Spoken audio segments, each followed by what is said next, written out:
What exactly is a social justice warrior? How can we keep experiencing the mischaracterization of Marxism? And how are we actually defining biblical justice? We're going to talk about that and more on this episode of The Urban Perspective.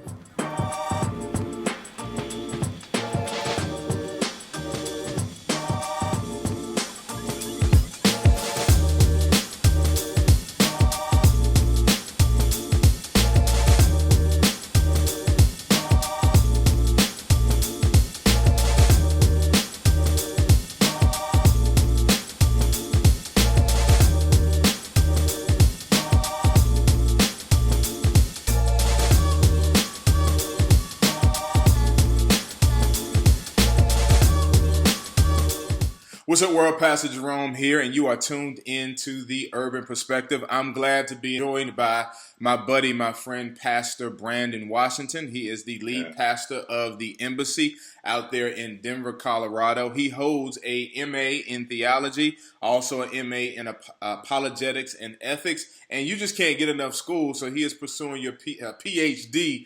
Brandon, tell the people what you're pursuing a PhD in. Yeah, my PhD will be a historical theology degree that focuses on a flawed, what I would contend, this is an argument anyway, the dissertation, what I would contend is a truncated understanding of what evangelicalism is. Wow. I believe that we base evangelicalism on two movements, the Reformation of the 16th century and the Great Awakenings of the 18th century. And I believe that that's appropriate because the Reformation was a reformation of orthodoxy and the Great Awakenings were a reformation of mission.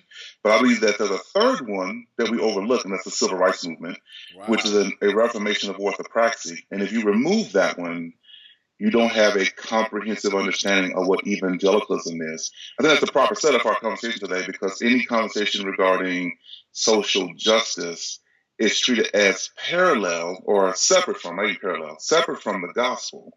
But I believe that's because we truncated evangelicalism because we left out that third movement. Well, let's go there, man. You know, there's been a lot of talks about this. I recently had Rasul Berry on where we just kind of defined social justice. Also looked at the statement that came out with John MacArthur and thousands of others signed the social justice statement. I was encouraged to see that Albert Mohler did not sign it, and he did an excellent video really laying out the distinctions of those that would say that social justice spring forth from the gospel. We're not replacing the gospel with it, but rather that those who are saved want to see human flourishing. And so social justice is a form of that. Now, I know people want to try to label it different things. And so what we've been labeled, those of us that would say, as a result of my salvation, I want to care about human flourishing. Therefore, I'm anti-police brutality. Therefore, I'm pro-gender equality. Therefore, I want to care about human flourishing, not at the expense of by the biblical exegesis, not at the expense of the gospel, but at the outpouring of it. And so we get labeled social justice warriors, meaning that we don't understand biblical justice. So when you hear that term thrown around, Brandon, just tell me, what are your initial thoughts and how would you respond to being labeled a social justice warrior? I have no problem with being referred to as a social justice warrior at all. In fact, every time that happens and that title, that label is used pejoratively, it reminds me of about 20 years ago, I went on a trip to Israel with my pastor, and there was a man there who was Palestinian who was trying to sell me something that I did not want. And when I finally insisted on the answer being no, so stop pressing the issue, he insulted me before walking away, and he insulted me by referring to me as a Jew. And I was about, 20, 21 years old when it happened. And my question for him was, do Jews consider being called Jews an insult? When do we get to the point where you're insulting me by referring to me by according to what I am? And every time I hear the words social justice warrior, I realize that what we've done here is we've tried to take, we being culture at large, we've tried to take the power and legitimacy of the title away by using it pejoratively. But if you actually look at the title, to be a warrior for social justice is a very virtuous and biblical thing to do. And I think it all comes down to our tendency to truncate the gospel. the emphasis of our conversation now, and I've heard men like MacArthur and I heard Voddie Baucham address this issue as well, where they're treating the idea of social justice as a discussion that's distinct from the gospel itself. But that focuses on what I would contend a reductionistic approach to what Christ did on the cross, and that he died for our eternal wholeness. He died for us to experience reconciliation between humanity and God. But that misses the comprehensive understanding of what Ephesians is talking about, particularly Ephesians 2, which addresses how he died to reconcile us to one another.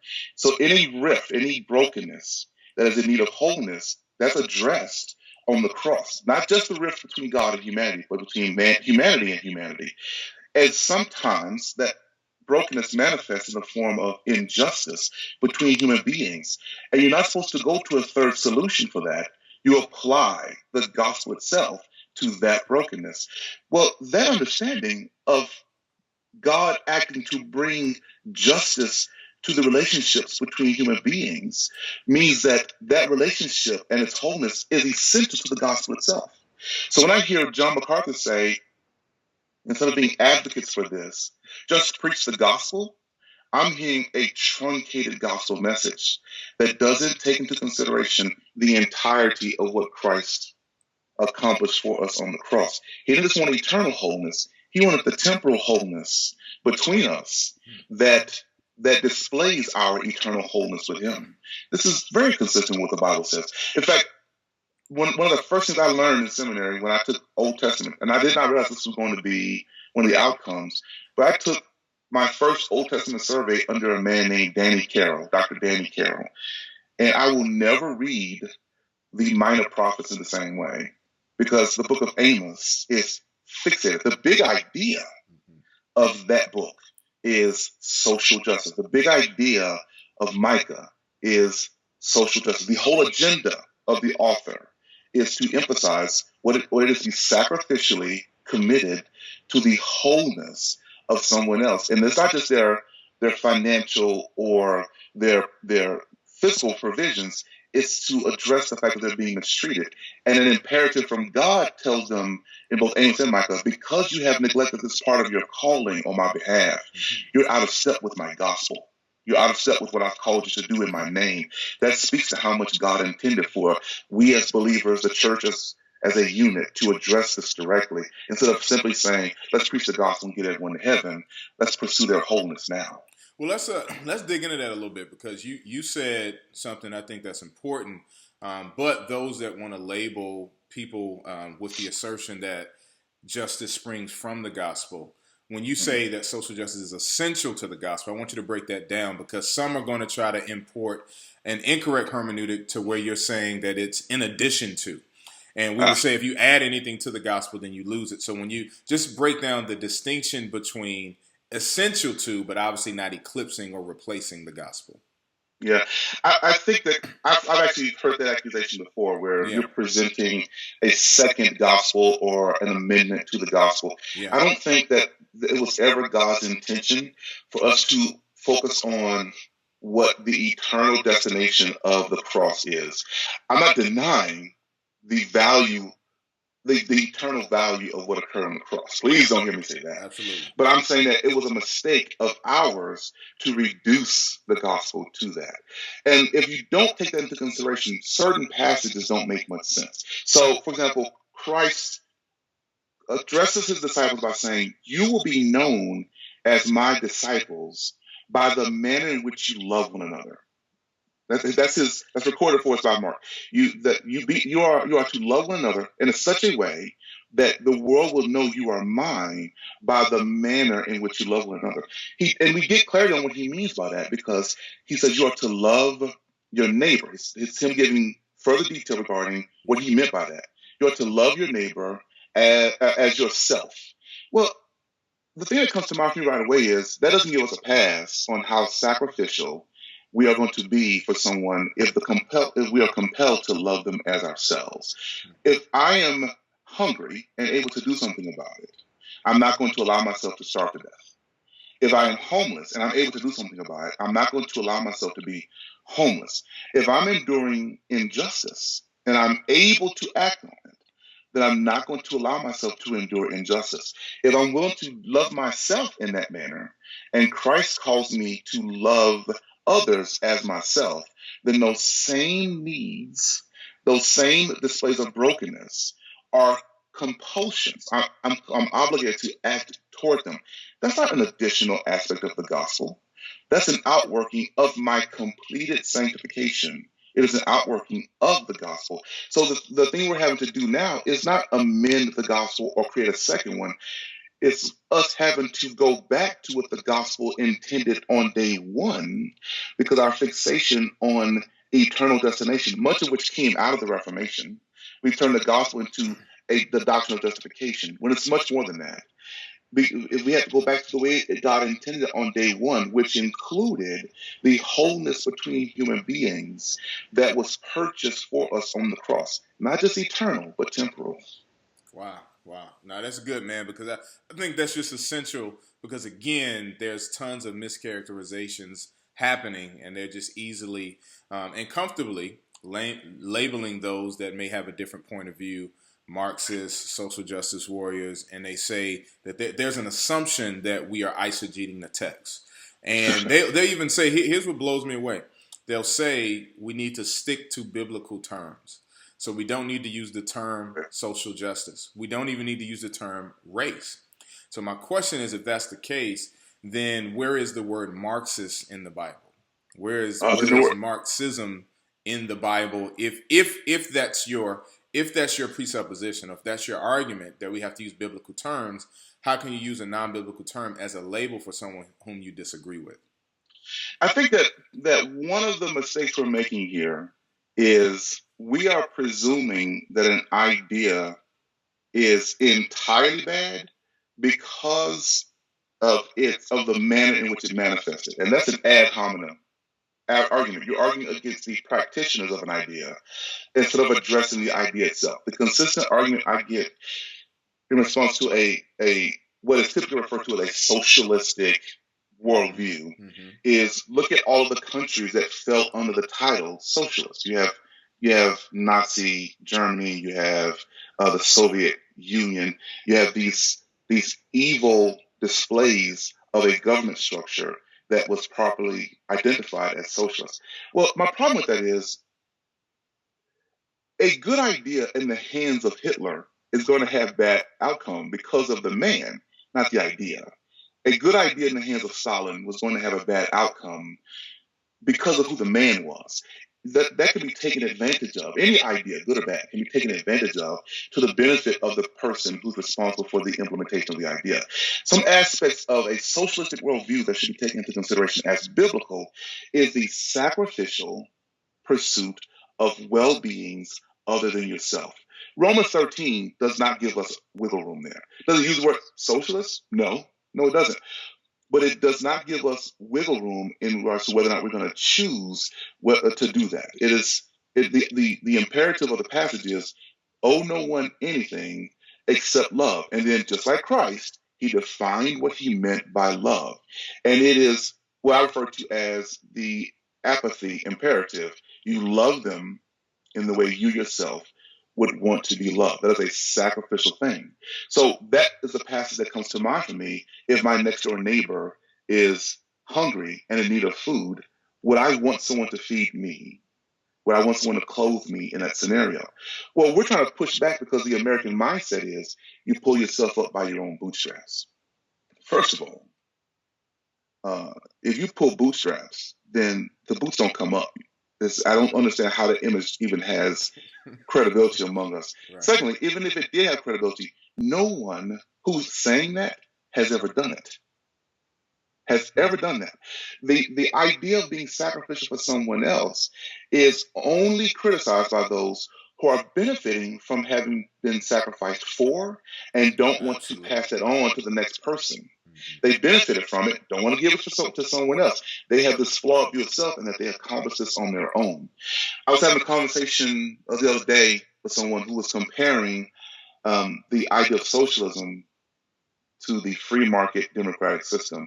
And his argument was that free market systems are intrinsically virtuous and socialist regimes are intrinsically bad. And I said, well, what do you do with some of the socialist obligations that God imposed upon the nation Israel in the Old Testament. The idea of not being allowed, by law, not being allowed to entirely collect the residual harvest during the harvest time so that the poor and hungry. Yeah, I think that's one of the things we want to point out is how the Old Testament imperatives, many Old Testament imperatives to the nation of Israel, and therefore the individuals who comprise the nation of Israel, had socialist qualities, things that we push against now. Among them was the obligation, for example, to not collect residual grain during the harvest. And that was done so that the hungry, the homeless, widows, orphaned children could come and pick up that residual grain and have something to eat. That was not merely a suggestion. It was a legal imperative. To violate that imperative had consequences. It had consequences. The idea of debts being forgiven on a predictable cycle, that idea was a very socialist. The wealthy and the nation itself absorbs the consequence, the implications of those debts being forgiven. There are presuppositions regarding being sacrificial to someone. Even the language we're using regarding how we're supposed to handle the details of what's going on at the border. Everyone is paying attention to how this will negatively affect us, but no one is reading the circumstances of the person who is at the border, and no one is applying biblical imperatives regarding how you are to engage the stranger, how you're supposed to be a place of refuge and welcoming for the stranger.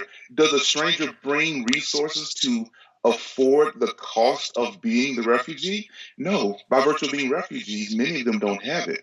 But when God placed the imperative upon the nation, he was not ignorant of the cost of receiving the refugee. He's telling the nation and the individuals that comprise the nation to absorb the cost of the refugee, because the love for the person who's coming is more significant, more valuable, more defining than the cost of loving them. That should not be the defining factor. You receive them, they are intrinsically valuable image bearers, and you receive them accordingly.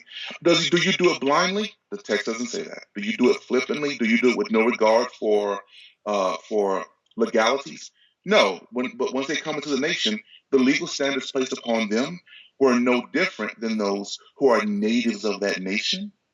So to sacrificially receive them is not even at your peril, but it is at your sacrifice, because you are to be a sacrificial receiver of the foreign person. There are Old Testament imperatives that make no sense if you're going to just wholeheartedly dismiss a socialist idea. And I want to land on this broader point. The language that's being used are similar terms, but they don't always have similar definitions when we use words like communist and socialist. So right now I hear lots of young people who always get lit up about new and exciting things that they think they know everything about. But people identify themselves as democratic socialists and so on and so forth. Instead of the thinkers of today addressing them according to what they mean by that title, they're addressing them according to what the word socialist meant 60, 70, 80 years ago. And I assure you that the 20-something who's using that term now doesn't refer to Stalin as the model for how they're going to go about doing this. They don't refer to Hitler as the model for how they're going to go about doing this. Their mindset is, how do I sacrificially receive people who are coming in and invest into their well-being without being focused on how much it's going to cost for me to invest into them? No, that's good. That's good. So break down, because this term gets thrown around a lot, and I want to make sure our viewers understand it. Give us a quick snapshot of what Marxism is and how it actually does not apply to what those of us that see social justice as an outpouring of the gospel. So can you break it down kind of briefly for us, and then just show how it's actually a mischaracterization? Yeah, now we could spend a few podcasts talking about Marxism, but the nutshell of it is, Karl Marx, after whom it's named, recognized that there was an imbalance within a national a population, a demographic, the community that make up a state, regarding how a person is able to live based on their means of income. So if you were among the wealthy, then you had freedom to live, and you had freedom for recreation, and you had freedom for leisure, had freedom for margin in your life. And he recognized those as virtuous things that should not be limited to the wealthy. And he concluded that for the well-being of the entire nation, those virtues should be available to those who cannot afford them. When he intersected that with the reality that the wealthy is able to receive these virtues because they are living at the expense of those who have to be the working class. If you have the finances to start a means of manufacturing, then you can put the thing in motion, set it on autopilot, and you have employees who are sacrificially working to keep the manufacturing process going. And when that's in place, then you have freedom for leisure and margin and virtuous things like art and displays of that sort. You're able to put those things in motion, but you're only able to have it because you're receiving that freedom on the backs of those who do not have such freedom. So his conclusion was, if we were to evenly distribute the responsibility for keeping the nation in motion, then everyone could take advantage of freedom and margin and those virtues in their lives. Now, there are nations who co-opted that and abused it and basically created, still having it in place, a two-tier system, a caste system, even within a communist regime. But as it's written, that's not how Marx would have applied it. That was the abuse of the applier. Okay? I do not believe that when we are saying that now, and I don't necessarily identify as a Marxist, but the idea that he was pursuing is one I think is consistent with loving neighbor as self. I think that when we apply it now, the agenda is that because of the value of the human being, there's a disagreement regarding what rights are. So do you have the right to be healthy within reason? And I think that the language being used now among the new socialist movement is healthcare should not be a thing you have to purchase. It should be a right for you to receive as a human being. Do you have the right to have a living wage? And the argument for that would be yes. You have the right to have somewhere to live, and the answer to that would be yes. But we know that no one is going to be able to do that in a capitalistic structure because there will be a significant imbalance regarding how resources are distributed. So you'll have 1% of overseeing 99% of resources, and the remaining 99% has to divide that small balance. So you're going to end up having the poor. Well, the argument now is, but what would it look like if those who were wealthy sacrificially invested more so that there would be an even distribution of the resources? I want to be very clear on this. That too can be abused. It has been abused. We have evidence of that. But I'm troubled by us running from things that have been abused only when we don't identify with them. The democratic free market system was abused. The United States of America prides itself on being a democratic free market, but everyone overlooks the fact that it thrived only because you had centuries of free labor. Exactly. The idea of it on paper looked good. And we have become the model. We've become the reference point to which everyone points as evidence of it being a virtuous system. But everyone overlooks the fact that you had centuries of unpaid labor, and then even after that, due to Jim Crow and black codes, you had generations of underpaid labor and discrimination and segregation, things of that sort that were applied. People, not just things, but people were taken advantage of for the sake of a thriving economy. The democratic free market system has been abused, and the model, the reference point of it, maybe should be disqualified because its starting point was built on the backs of people who were not benefiting from the system itself. Well, that's no different from what you saw in a USSR socialist system or a Nazi system. The only difference is when you're the one applying it, you see all of its virtues. and you're able to be critical of someone else's model. But if we were to step back and objectively assess our democratic free market system, we would see it has much more in common with early 20th century USSR than we would like to admit. Yeah, I mean, I think that's where I see the conflation to where the ones that are labeling other social justice warriors and Marxists seem to be guilty of putting patriotism above their faith. And so they're the same ones quoting political pundits or even quoting theologians that were inconsistent when it came to human flourishing, and then comfortably putting these labels on people. With that thought in mind, right? A lot of people quickly label people like you and I, all right, like we're pro Black Lives Matter in terms of their platform. I tell people all the time, I agree with the sentiment that Black Lives Matter, but not the organization, because there are aspects of the organization that wants nothing to do with the church, that wants nothing to do with even my faith, and I can make that distinction.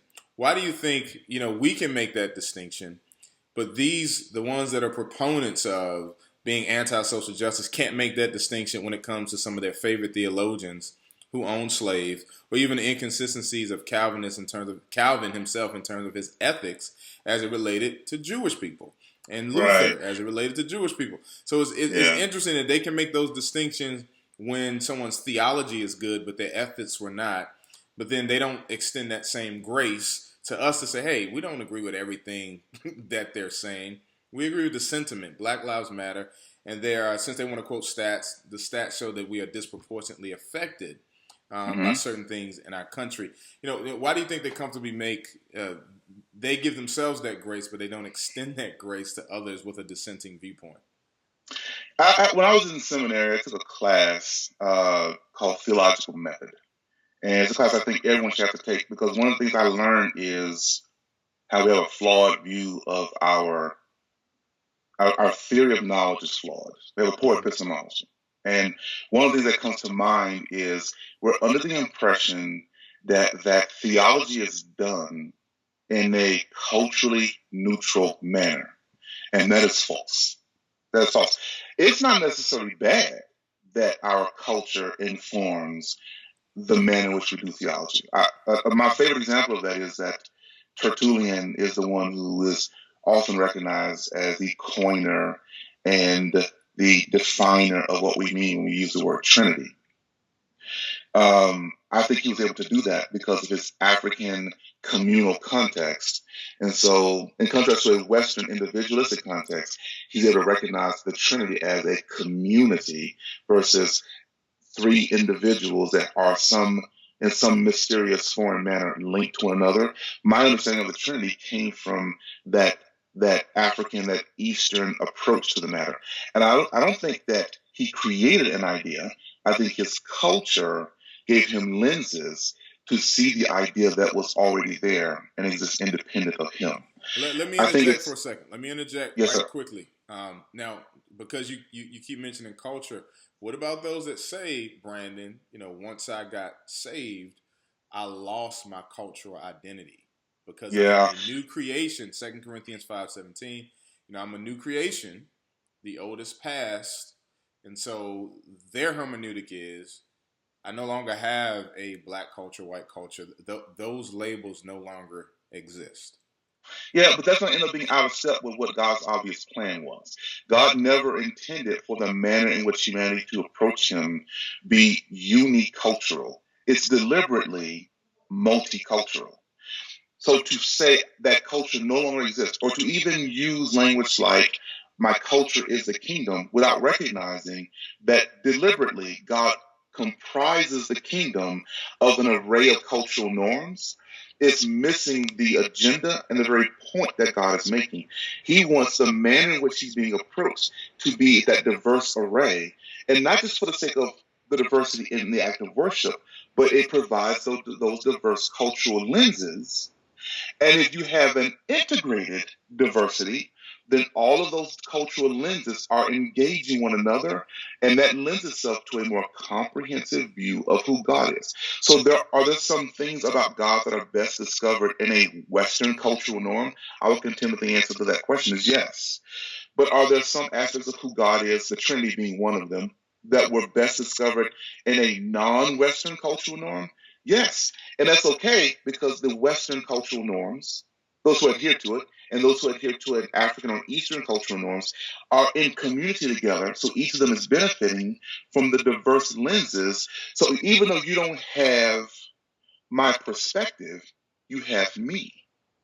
And if we live in community, and I bring my perspective and you bring yours, then it results in a more comprehensive view of who God is. That's not a bad thing.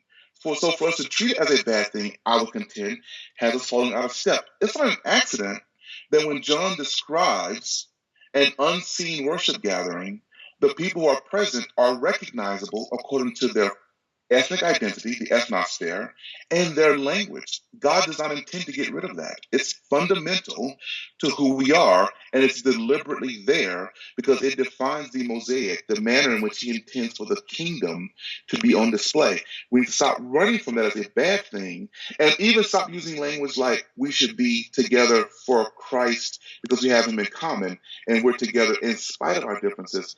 I would argue that that's missing a sound theology of diversity. We should be together because of our differences, because each of those differences brings a different perspective regarding who God is to the conversation. And if we're all together, then we as a group have a more comprehensive view of what God looks like and what his character is.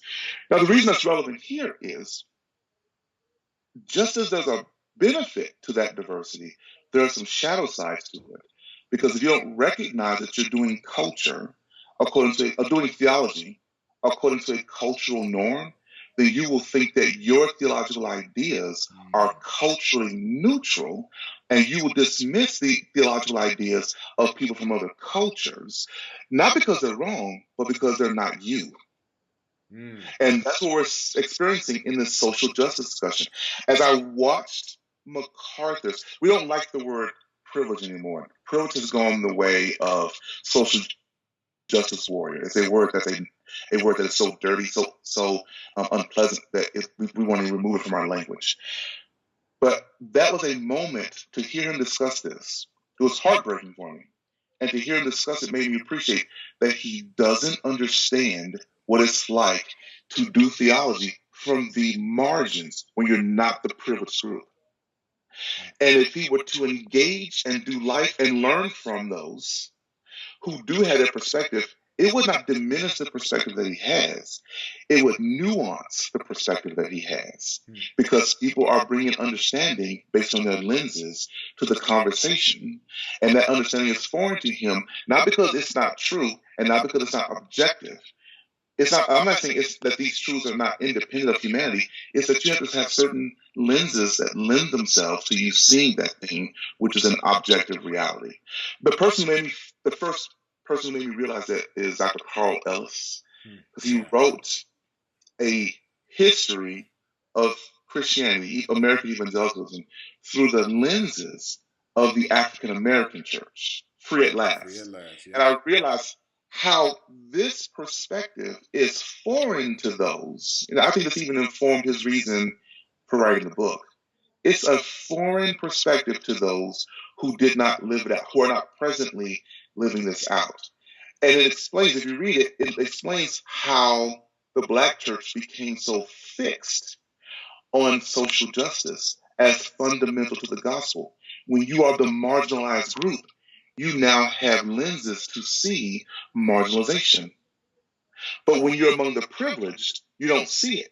So when people are talking about being marginalized, isolated, and being abused by a systemic, broken community, that's a foreign language to you that is a distraction from what you perceive to be the gospel, which is truncated, reduced down to Jesus died so that we can have eternity. I think that's the blind lenses that MacArthur's bringing to the conversation. Yeah, it baffles me. This is what I'm talking about when I say hermeneutical gymnastics. Yeah. So how can you read Esther, right? You see Esther. It literally says after this letter is issued that Haman and Ahasuerus or Xerxes are sitting comfortable while Mhm. everyone else, the other cultures, the other races that receive this letter in their language are in disarray. So it So, says that the privileged group, the text says the privileged group is sitting comfortably. Now we know what happens to Haman later on, but this right? part early in the chapter, Haman and Xerxes are comfortable because the Persians are in control at this point. But what does Mordecai tell her? That famous phrase, perhaps God has put you in your royal position for such a time as this. For But such a that's a time as this, challenge. yeah. That's a challenge when earlier he said, don't think that because you're in the king's palace Right, that you won't be executed too. In other words, don't right. forget you're Jewish. And then what is her request?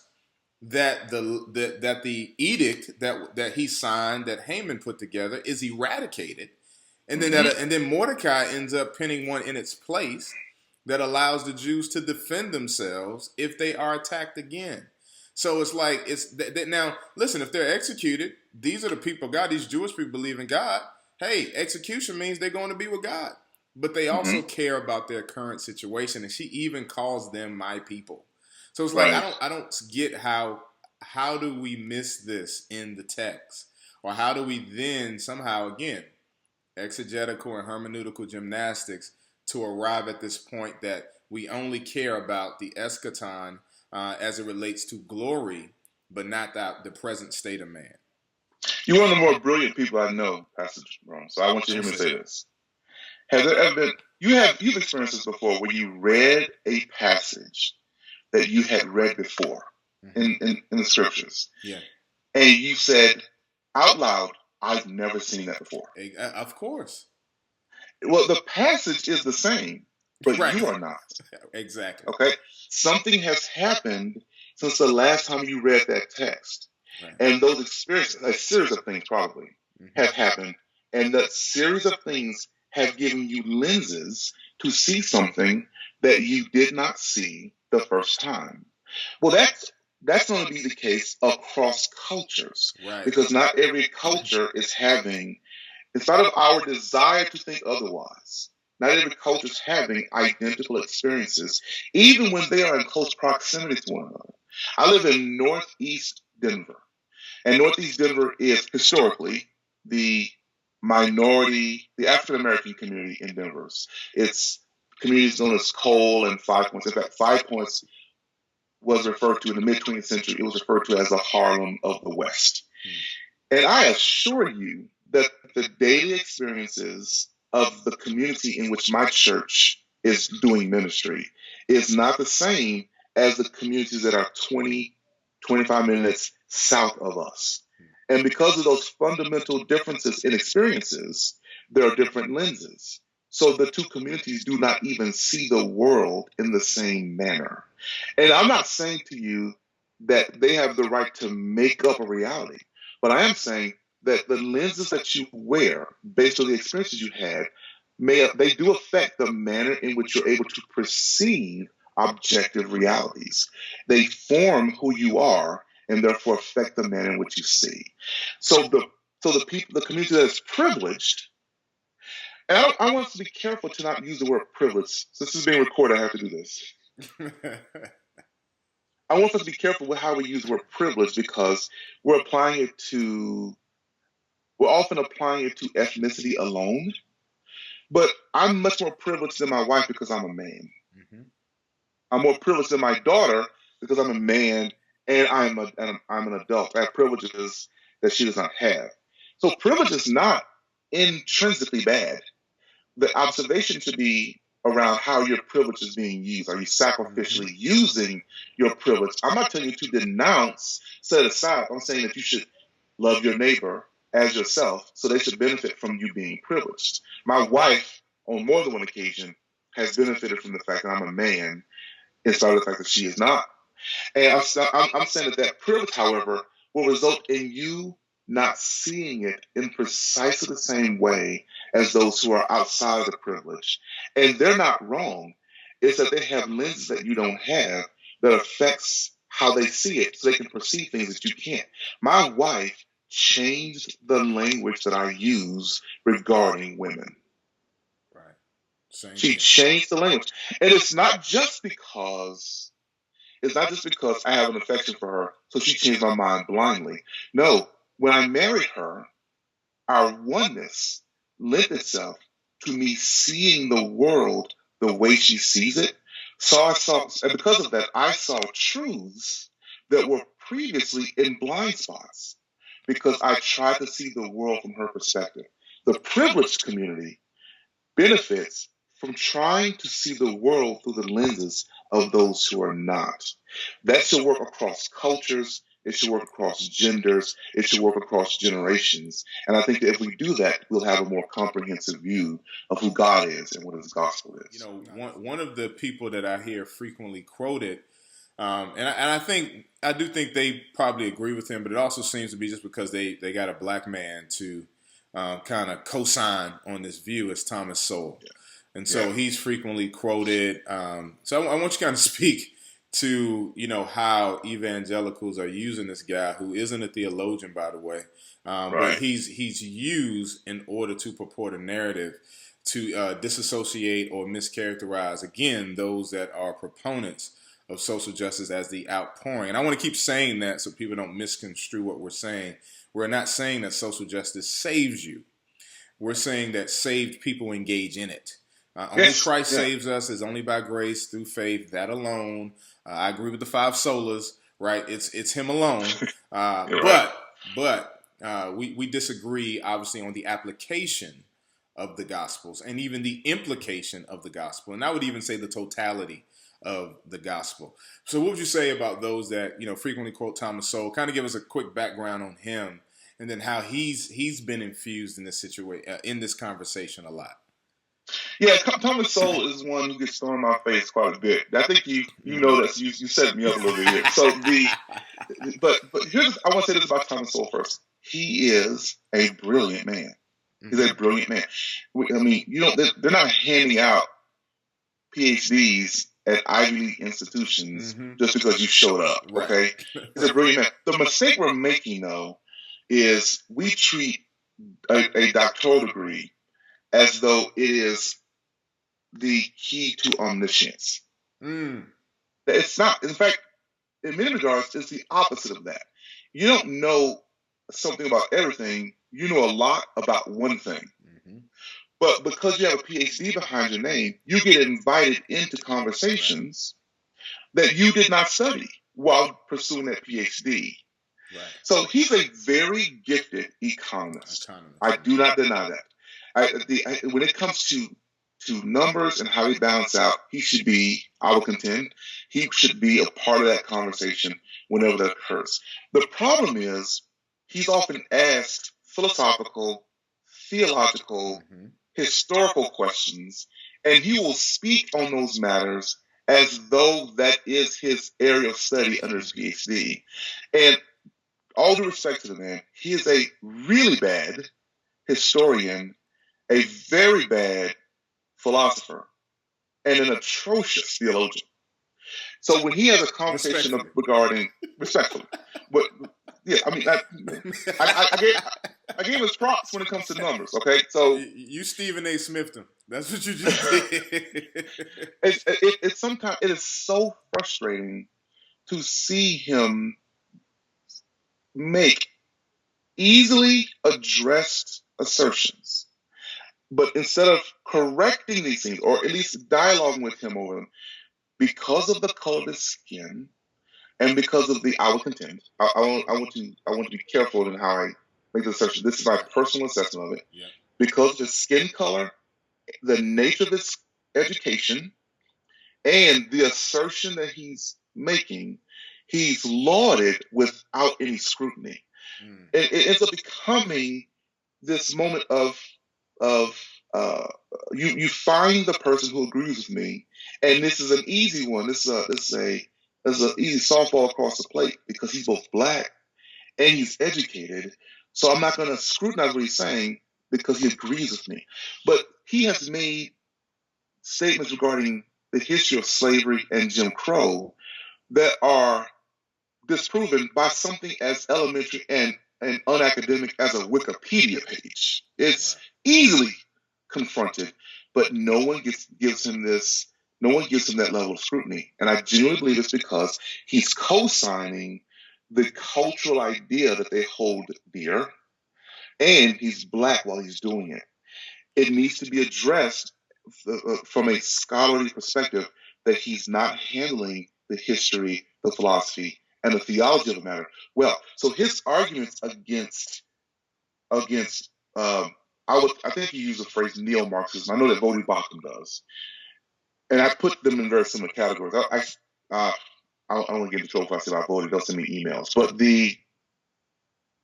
I think he calls it neo-Marxism. When he's addressing neo-Marxism, he's not able to take into consideration the theological ideas of sacrificially investing into the wholeness of the neighbor because he's not a believer. So that filter doesn't exist through which he passes his political and philosophical assertions. And it's irresponsible for us to sit back as believers and not pass them through the filter. The fact that he hasn't done it does not negate the obligation to have it done. And as the church, it's our responsibility to pass it through instead of giving him the high five once he's done. We are guilty of confirmation bias. We sought out the one who agrees with what we're saying, and the moment we heard him, particularly because of skin color and education, we didn't scrutinize. But that's just bad scholarship. You have to assess what he's saying. I have heard Vodi Bakum make very similar statements regarding neo-Marxism and Martin Luther King. In fact, he says that when this present generation uses language like social justice, what they're actually referring to is neo-Marxism. All due respect, I'm trying not to do Stephen A. Smith here, but all due respect to Vodi Bakum, that's just bad history, and it's bad biblical theology. It's just poorly done. Am I saying he should go all the way over to the side that he's opposing? That's not what I'm saying at all, because it has its errors as well. They're overgeneralizing their position as well. But to generalize it in that manner and use some of the language that he has used in reference to Martin Luther King Jr. is disconcerting to me, particularly because the things for which Martin Luther King Jr. fought paved the way for the education. The universally Southern Baptist education that Vodi Bakum received would not have been available to him one generation prior to him. So the people he's being critical of applied what he refers to as neo-Marxism, not equity of conclusion, but equity of the start, equity of availability, equity of options.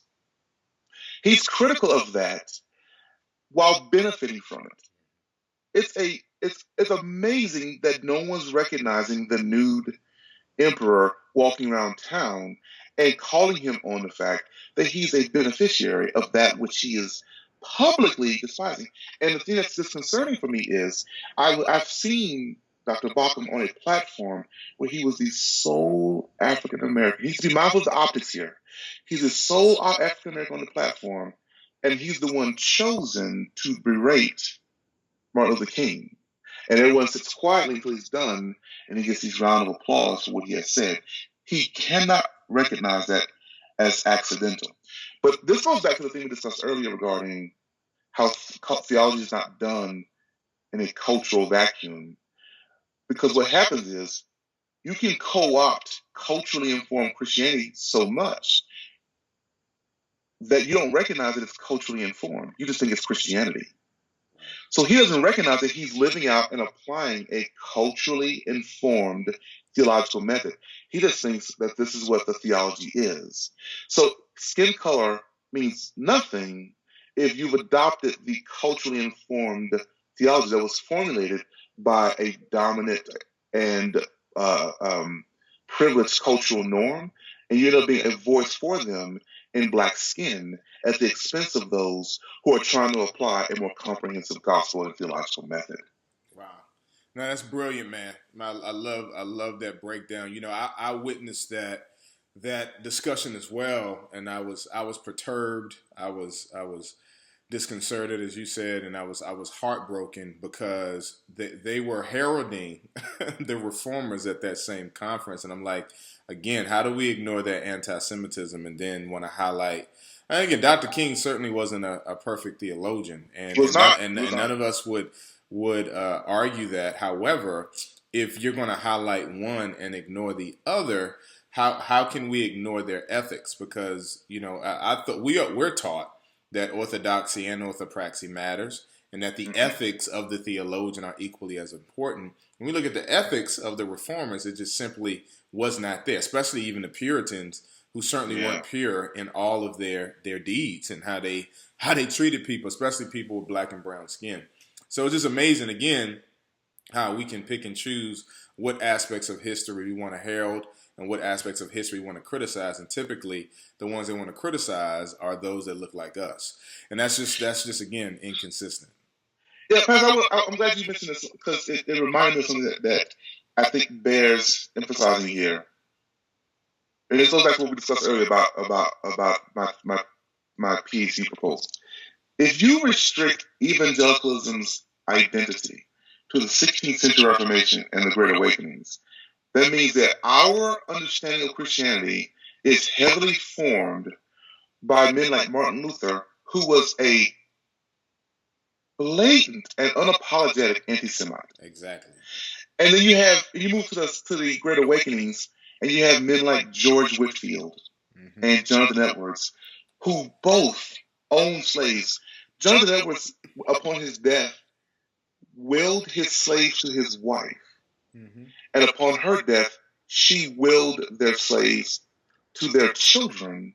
And I think I took note of in reading a biography recently is they made it a point to change the name of the slaves after buying them and gave them biblical names because they wanted them to have names befitting the household of a minister. And I said, how myopic is that? You want their names to reflect your faith, but you're completely missing the fact that you own them. And the idea that George Whitefield was not only an owner of slaves, but he initiated a movement that opposed abolitionism. Exactly. Yeah, he got on the boat. And even brought to argue his opposition to abolition to his crusades. He would preach the gospel and the message of anti-abolitionism in the same gatherings. And these are the men who we recognize as the pillars of the Great Awakenings and the informers of our faith.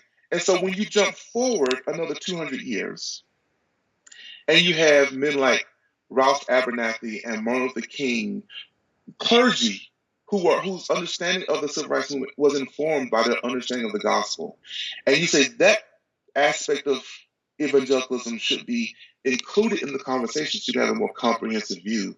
They get written off because of plagiarism on a dissertation and womanizing and second and tertiary errors regarding sound theology. But Jonathan Edwards and George Whitefield and Martin Luther get a pass?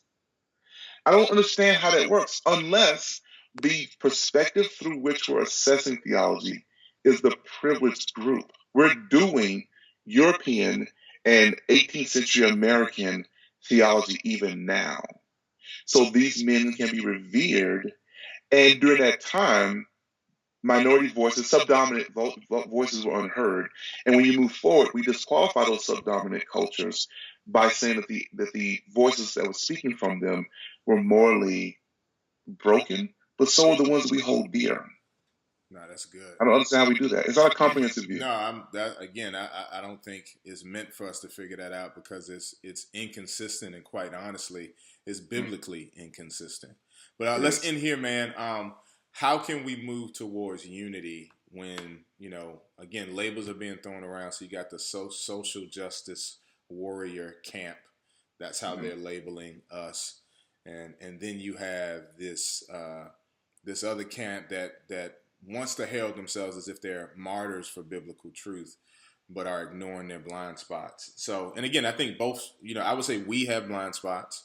They have blind spots. So neither one of us have a perfect view. Only God does, right? So, but how do we move to a how do we move towards unity, man? Yeah, I think this is going to sound cliche, and I apologize in advance. That's all right. But the gospel is our unity. Okay. The problem is we have to war against a truncated gospel. Mm-hmm. And what do you mean gospel? What do you mean by truncated gospel? A truncated gospel is one in which, number one, we focus on what Christ did on the cross as exclusively an eternal outcome. What he did there has exclusively eternal benefits versus temporal. I think that when you miss what he intended temporally, you're not getting a sound understanding of what he accomplished there. And it's also truncated culturally. We evaluate the implications of his temporal work on the cross through the perspective of the dominant voice. So historically, that was in both European and European and American context. And in Western context, those voices were white men. I don't know what your experience was in seminary, but the thing I took note of was everyone we were reading was named Calvin, Luther, Zwingli, Bonhoeffer, whom I happen to love, Karl Barth. These were not only European, but almost exclusively German voices. Even when we would read non-Western theologians, we read them as though they were Western theologians. So we read the patristics through the lens of the Reformation, which is a disservice to the patristic fathers. We are doing theology according to one cultural norm, and that's a truncation of our gospel. It's a truncation of our theology as a whole. So the unity is when everyone recognizes that it's not bad for you to do theology through cultural lenses. It's only bad for you to not integrate the cultural norms so that they can be in communication with one another and complement one another, knock off rough spots, fill in your blind spots, our blind spots with their cultural norms, and allow us to fill in theirs. And that way the church as a whole has a comprehensive understanding of who God is and his character. That's where our unity comes from. That's what the gospel is. Right. That's what the gospel is. We have that. Yep. And I do not doubt that his work will bear irresistible fruit. But I think that we slow the process by trying to approach who he is and what he has done in our isolated and myopic cultural norms instead of integrating as a church so we can have the mosaic understanding of what he accomplished on the cross. Wow. Brandon, thanks a lot. This has been a great discussion, man. I appreciate your expertise. I appreciate the work you're putting in. You have a wealth of knowledge on the subject. You've done tons of reading, and it shows in your conversation. And I'll definitely be praying for that PhD, man. I definitely want to read the dissertation once it's complete. Sounds extremely interesting to include, the Black church and the civil rights movement in our view of just Reformation, the concept of Reformation. So I'm excited for that. Again, family, I hope you enjoyed the discussion. You've been tuned into The Urban Perspective. I love you. God bless you. Peace.